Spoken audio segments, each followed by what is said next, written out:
Bonjour, alors je suis Aurélien Ibanez, je suis rentré dans la société en 2017 et je suis maintenant en charge de l'innovation chez Akeo Plus. Akeo Plus, c'est une entreprise qui est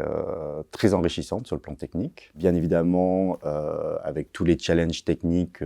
qu'implique la robotique en elle-même, hein, par son aspect pluridisciplinaire, entre autres. Mais c'est aussi très enrichissant parce qu'on est continuellement amené à innover en développant par exemple des nouveaux algorithmes avec du contrôle commande avancé sur automate, des algos d'optimisation en C++,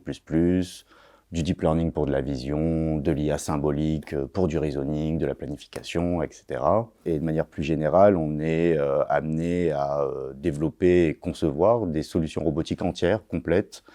qui sont souvent inédites, en combinant des capteurs de toutes sortes de nature, des robots et des algorithmes avancés. Donc un fait marquant pour moi, pendant mon parcours chez Akeo Plus, ça a été l'année dernière, lorsqu'on a présenté au CES de Las Vegas une solution robot pour véhicules électriques que l'on a co-développé avec notre maison mère et d'autres partenaires. C'était un fait marquant parce que j'ai trouvé ça excitant et plutôt gratifiant en fait de voir des travaux d'innovation de fond que l'on avait menés pendant plus de 2 ans, finalement être portés au grand public lors d'une keynote par un constructeur automobile majeur. Alors moi, je recommanderais Akeo Plus, particulièrement pour les profils techniques, parce qu'on a bien sûr dans notre ADN une composante R&D innovation qui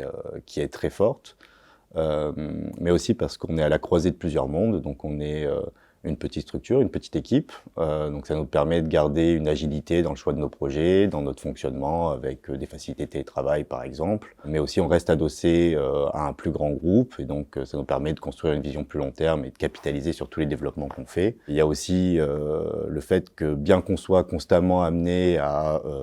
lever des verrous technologiques et techniques, il y a toujours derrière une finalité très concrète et très applicative. Voilà, et je trouve que c'est plutôt passionnant pour les profils techniques.